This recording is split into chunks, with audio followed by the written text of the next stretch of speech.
दोस्तों, अगर आप भी भगवान पे विश्वास करते हो कि भगवान जो करता है अच्छा करता है, तो इस वीडियो को ज़रूर पूरी देखना। भगवान ने हर इंसान को अधूरा बनाया ताकि वो खुद अपनी रचना पूरी कर सके।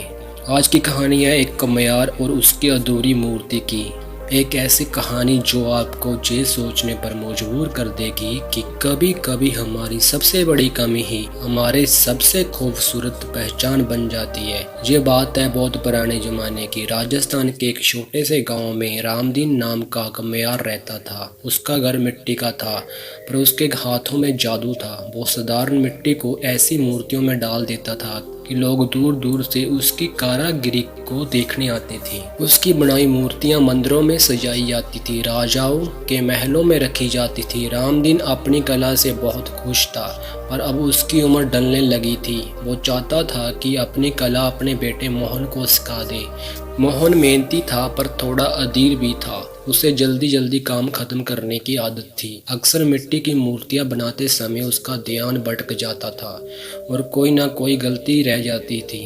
एक दिन गांव के मंदिर का पुजारी आया और रामदीन जी, इस बार मेले में भगवान श्री कृष्ण की एक मूर्ति बनानी है जो पूरे गांव की शान बने। रामदीन खुश हो गया। उसने कहा, इस बार मूर्ति मेरा बेटा बनाएगा, अब उसका हुनर भी दुनिया देखेगी। मोहन के लिए ये बहुत बड़ा मौका था। उसने पूरे जोश से काम करना शुरू कर दिया। दिन रात वह मिट्टी गूंथता, धूप में सुखाता। धीरे धीरे मूर्ति आकार लेने लगी। गांव के लोग रोज आकर देखते और तारीफ करते। वाह मोहन, अब तू अपने बाप से भी अच्छा कारीगर बनेगा। मोहन गर्व से मुस्कुराता। मूर्ति लगभग तैयार थी, बस अंतिम स्पर्श बाकी था। मोहन ने मूर्ति को आग में पकाने के लिए भट्ठी में रखा, पर उस दिन मौसम अचानक बदल गया। तेज हवा चली, भट्ठी का तापमान गड़बड़ा गया और जब मूर्ति बाहर निकली तो भगवान श्री कृष्ण के दाहिने गाल पर एक छोटी सी दरार पड़ चुकी थी।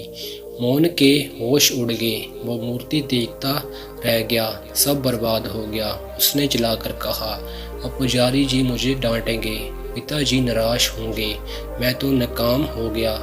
उसने मूर्ति तोड़ फेंकने की कोशिश की, पर तभी उसके पिता रामदीन ने उसका हाथ पकड़ लिया। रामदीन ने दरार को गौर से देखा, फिर धीमे से मुस्कुराया और बोला, इससे मत फेंक बेटा, कभी कभी मिट्टी खुद बताती है कि उसे क्या बनना है। मोहन ने हैरानी से पूछा, पर बाबा, ये मूर्ति अधूरी है, टूटी हुई है। रामदीन ने कहा, नहीं बेटा, ये मूर्ति अधूरी नहीं, अद्भुत है। उसने घर से थोड़ा सोना निकाला और उस दरार पर बारीकी से सोने की परत चढ़ाने लगा। धीरे धीरे वह दरार सुनहरी चमक में बदल गई। मूर्ति पहले जैसी नहीं रही, अब वो और भी सुंदर लग रही थी, जैसे भगवान मुस्कुरा रहे हो। मेले का दिन आ गया। गांव के लोग मंदिरों में जुटे थे। रामदीन और मोहन मूर्ति लेकर पहुंचे। जैसे ही मूर्ति पर कपड़ा हटाया गया, सबकी आंखें चमक उठी। वाह, भगवान के गाल पर ये सुनहरी चमक इतनी दिव्य लग रही है, ऐसा लगता है मानो खुद भगवान मुस्कुरा रहे हो। पुजारी जी बोले, रामदीन, ये मूर्ति तो अब तक की सबसे खूबसूरत मूर्ति है। मोहन आश्चर्य में पड़ गया। जैसे वो गलती समझ रहा था, वहीं उसकी पहचान बन गई। रात को पिता पुत्र घर लौटे। मोहन ने पूछा, बाबा, आपने कैसे समझ लिया कि ये गलती नहीं है? रामदीन ने शांत स्वभाव में कहा, बेटा, मिट्टी और इंसान दोनों में एक बात समान है। अगर उन्हें प्यार और धैर्य से गाड़ो तो उनकी दरारें भी सोने जैसी चमकने लगती है। जिंदगी में जो कमी दिखती है वो कभी कभी सबसे बड़ी खूबसूरती बन जाती है। मोहन ने सिर झुका लिया। अब उसे समझ आ चुका था कि हर अधूरापन में भी ईश्वर की कोई ना कोई योजना जरूर छिपी होती है।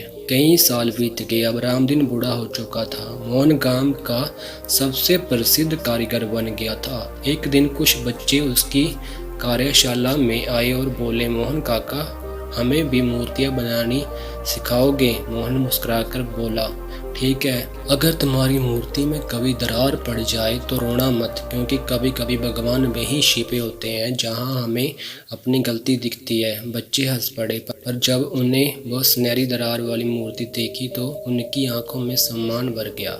कहानी की सीख। दोस्तों, हम सब किसी न किसी रूप में अधूरी मूर्तियाँ हैं। कभी हमारे स्वभाव में दरार होती है, कभी आत्मविश्वास में, कभी हमारे हालातों में। पर जो इंसान उन दरारों को सोने की तरह चमकाना सीख लेता है, वो ज़िंदगी का असली कलाकार बन जाता है। आपकी कमज़ोरी आपकी पहचान हो सकती है, बस नज़र बदलनी चाहिए। कभी आप गिरे, कभी असफल हो, कभी कोई आपकी हंसी उड़ाए, तो याद रखिए कहीं ना कहीं कोई रामदीन आपके अंदर भी है, जो आपकी दरार को सोने में बदल सकता है।